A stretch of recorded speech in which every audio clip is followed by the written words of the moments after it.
Hi there, chosen one. That means you. I wanted to talk about waiting and trusting in God.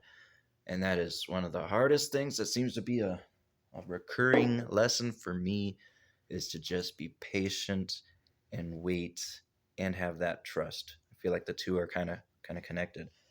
I have several examples in the Bible and I love how things are always all connected in the Bible. Have you noticed that? So with this is like what's in going on in my life right now. I'm kind of probably just going to do that where the lessons that I learn and what kind of gets revealed to me in those lessons and just my own journey because this is definitely for me too. I'm just wanting to share my journey and for those who may be in a similar journey and maybe are going through a similar situation where you kind of have to be patient. You kind of have to wait, and sometimes when we're waiting, we get impatient, right? And we want to do something about it, or we think, oh, this is taking too long, or get that anxiety. That's what they say. You get anxiety comes from there's all kinds of reasons for anxiety. I have anxiety, but I mean, you certainly get anxiety when you're like focused on like the what ifs of the future, and you're like, I need to probably do something now, or I don't know how it's all going to work out, and I'm in a transition phase myself where I just have to I'm being patient, I'm being obedient, and I'm being trustful. I'm having that faith, and so wanted to talk about, since this is like kind of what I'm studying a little bit on my own, is just the whole waiting. And I remember sometimes you just get that feeling, you know what I mean, where you just feel like you gotta wait. Maybe there isn't even anything going on where you're like, I gotta wait for this, and I hope it goes through. Like I'm waiting on an apartment kind of thing, and it's like I hope everything works out, and just trusting in God that it is, and even if it doesn't, that something else is around the corner. But even for those who are just like kind of just maybe in that ambig- ambiguous phase where you're like, I feel like maybe I should do something about maybe whatever situation it may be. But you're like, I just feel like maybe not quite yet. And I felt that almost about even applying for an apartment is like, do I apply now? Because that'll get the ball rolling. Yeah, and that's kind of a situation that occurs a lot is when making plans. It's like if I get the green light or I pull the trigger, then that ball's gonna start rolling. And it's gonna start to gain momentum, and so before I do that, I was feeling that way, honestly, when the first sort of awakening within me was happening. I felt like really strong urge to I just had to wait and not do anything and start doing some obedient stuff like changing my life little by little. And I was like, I just need to. I remember I was manic and walking around in Washington State where I used to live, and I would, people would come up and be like, "What are you doing?" I'm like, "I'm just waiting." So that reminds me of, I got my little notes. So the first thing, I don't even know if this is one of the first examples, but it sure is a big one. When Abraham and Sarah, this was back when they were just Abram and is it Sarai? And remember, God was like, "You're gonna have a kid, and from that offspring is going to be a multitude of nations, as many stars as there are in the sky, and as many grains of sand as there are on the beach. So will your offspring be. You'll be the father of many nations." That's when he was Abraham, and they were old. I forget how old they were the first time. Okay, so they were old, 80s or 90s. We're talking old, and that was when God was like, "You can have a kid." And after that first, God revealing to them that they were going to have a child, and they from that child was going to be this promise, um they got impatient because, like, I think after that like years went by, and they were like, I thought God told me that I was going to have a kid, and I'm just getting older and older. uh so they panicked, and they did that's how they had a what was it, a maid servant or a concubine, I forget what, a servant, and her name was Hagar. And so Sarai wasn't bearing any kids, and back in that culture, it was okay to like have a surrogate mother through like the servant, and that would still be considered. It wouldn't be the servant's child. It would be then it would be Abram's and Sarai's, just using a surrogate mother. And they're like, well, maybe this is what God wants. Maybe that's what we're supposed to do. But God was like, you and Sarah are gonna have that kid. But they panicked. Well, I don't know if it was a panic, but they were like, we better do this. We better get that ball rolling. And so that's when Abraham knew Hagar, and they had Ishmael together. And then there was contempt and all kinds of stuff. It was not a good situation because Hagar, there's just a dispute then between Hagar and Sarai. Ooh, what a Bible lesson we're getting into now. So, but then God was like, look, Ishmael's not the one I promised, you and Sarah. And unfortunately, that was when Hagar and Ishmael had to go out, but then God blessed Ishmael, and that was where a lot of the Arab people descended from, Hagar and Ishmael. And so, but that was the situation where it's like you get impatient about a promise, or you think like, I know something good is supposed to be happening, but it's not. I need to do I need to force something? When it feels like you're forcing something, it's probably not the right thing to do.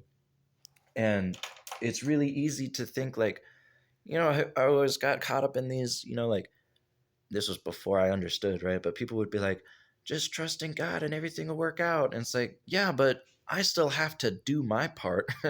But then my part starts to overcome what God's will is supposed to be. And I think I'm just gonna do it my way real quick. That's probably how he wants me to do this on my own, but he'll guide me along the way, kind of thing. It's like, no, not yet, man. Just wait a little longer. What else I got? I gotta put my eyes on. There's so much more. And I'll do there's two more examples of there was Saul. I think we're gonna go chronologically. When Saul was a king and Samuel was his spiritual leader, kind of like the spiritual prophet of that time. There was a time when and this is like a well-known kind of event where that was when Saul was like kind of really got in trouble with God, because so like Samuel was the only person who could do sacrifices to God at that time, and that would be like the blessing, or like he would be consulting God on like what do we as a nation need to do. And so there was a time when the Philistines were coming up against God, or against Saul, who was leading the Israelites at the time. Check this out. 30,000 chariots, 6,000 horses and men. That's a lot of people. And they were getting closer. They were surrounding everybody. And Saul was like, "Ooh, where's Samuel at, man? I need Samuel to be here and help us defeat this with God's help." And Samuel wasn't showing up. And things were getting a little more tense, and like felt the pressure. And so Saul was like, I'm just going to do it. I'm just going to do the sacrifice. I'm sure it'll be fine. Samuel's not here. And I know that God is going to help us, but he needs that. And so he just did it. And then like, right as soon as he did it, Samuel's like, what's up? And he's like, oh, what are you doing, Saul? And Saul's like, well, you weren't here. I figured God would work through me and blah, blah, blah. And that was when God was like, you're no longer going to be on the throne for much longer because you did that. That was another thing where you kind of like, you get so anxious that you make a decision that is not the right decision, or it seems like the right decision, but maybe we didn't just stop and think about it. Maybe we didn't pray about it. Maybe we didn't really think it through. And that's all that we got to do in these situations, is we just got to be patient. Yes, we have to do our part to a certain extent, but we got to really discern. There's that word, discernment. We have to discern, like, when is the right time to take the action, and is it the right action to take? And so, oh, hey, yeah, I can. So, and here's some encouraging stuff in Isaiah. It says, but those who wait on the Lord shall renew their strength. They shall mount up with wings like eagles, and they shall run and not be weary, and they shall walk and not be faint. In one of my videos, I was talking about the endurance that we have and the encouragement we get from the Holy Spirit and God and his angels, where you feel like you're running against either enemies or maybe alongside other people who are a little further in their journey and can help. And when you're doing good, sometimes it really, you have to, when you put to the test on some of these new things that you learn and what is revealed, and then you apply it to your life, it's difficult at first, but at some point, as we wait and we're obedient, it gets easier, and soon we'll be soaring like an eagle. Soon we'll be running without any weariness. We won't peter out, and we will walk and not grow faint. We can keep on going forward and forward without the anxiety, without any worry, without feeling like we're forcing anything. And another one is Psalm 37, 5 through 7. Commit your ways to the Lord. Trust also in him, and he shall bring it to pass. He shall bring forth your righteousness as the light, and your justice as the noonday. Rest in the Lord and wait patiently for him. It's patience and trust. That's all it is. It's hard. It's really hard at times. It's hard for me. It's going to be hard for you. But if we just trust in the Lord and we just wait, and we, at some point, it will come to pass. And another kind of example, when it gets really difficult. So that's more for like maybe decisions where you feel the pressure and you're like, I know this is the right thing, but do I do it now? The door's open. Do I go through that door, or maybe it'll close and another door will open? So, but then there's other times when it's super crazy and you're going through just a really messed up time. And you're really going through the ringer. It's like a Job situation where everything seems to be crumbling apart, and you're like, I'm doing what I'm supposed to be doing. I'm obedient. What I'm being patient. I'm trusting, but everything is getting to be overwhelming. So that was when. So this other example, and then I'll be done. Is in Matthew. It was right after the Sermon on the Mount. Right after, right. So the disciples and Jesus, they go on the Sea of Galilee trying to cross it, and what happens is Jesus goes down, right, to rest. And I don't know what the ship looked like, but he was not up on top, or he was not active on the boat. He was sleeping. He was resting. And during that time, a storm comes, and it's a bad storm. And the disciples are like, some of them are experienced fishermen, so they know what a storm's like.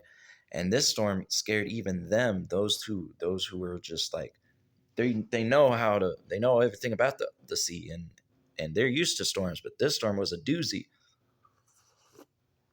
So they get worried, and Jesus isn't up there with them. Jesus is still sleeping. They're kind of on their own for a little bit, and they're like, this is too much. We are going to die. We need Jesus right now. And so they went and they woke him up, and Jesus is like, you have little faith. Stops the storm immediately. So there's a couple things with that. I think that was like an endurance test right away, because it was right after the Sermon on the Mount and some healings. They had been with Jesus for a good little bit amount of time, and they'd seen what Jesus can do, and how the trust in him is justified. Like there was proof that, yeah, of course we can trust him. But then when Jesus was sleeping in a sort of not exactly involved with what they were doing on the boat, and as they were sailing, then this very intense, difficult time comes where it's like, are you going to be able to apply what you've just learned to a real situation where it almost feels like you just might get hurt physically, or it's a time where you are just you feel so overwhelmed that you're not exactly sure how you're going to get out of this situation. Just see, that's the thing, where Jesus was at some point going to wake up, and you guys were fine. They didn't understand that nothing was going to happen to them, but they needed to get Jesus immediately. And that's also a lesson where, so yeah, Jesus was like, hey, you guys didn't have enough faith. Well, that's all right. I'll stop the storms. But I wish you would have listened, and I wish you would have just applied that faith. But Jesus, unconditional love, and he continues to teach, and the disciples grow more and more in their faith. And another thing to take from that is that, yeah, they immediately turned to Jesus. Of course, Jesus was always with them, but they at that point they turned immediately to Jesus, and that would be God, to the Holy Spirit. We turn immediately to that, and then that's the trust that we have that He is, of course, going to answer and help us get through whatever it is we need to get through. So that's the waiting on the Lord, and trusting God keeps His promises, and if we're obedient and we're doing the right thing, then will you not be received? That was what God said to Cain. Cain was getting frustrated, and he was like, God, why aren't you blessing me like you blessed Abel? And God's like, hey, if you do good, will you not be received? You will be received. And we know how that story went. But we're different, right? We are set apart. We are sanctified. We are the elect. Many are called, but few are chosen, and you are chosen as well. And I just wish blessings and love in your life, for discernment in your life. I pray that I had done a good job with reading and sharing, and I pray that maybe it can help somebody get through anything that they're going through, and just encourage even people who are just anybody who's not really going through too much, but is just in a period of where I just feel like I gotta just wait on something. I just need to just stay, and I'll just keep growing. That's where I'm at. Is I've got a lot of patience, a lot of situations where I have to be patient, and I cannot worry. It's so easy to like start thinking, what if this and what if that, and how do I need to do this and do that? It's okay. It's okay to feel like that. Just turn to God, turn to Jesus. We're gonna be all right.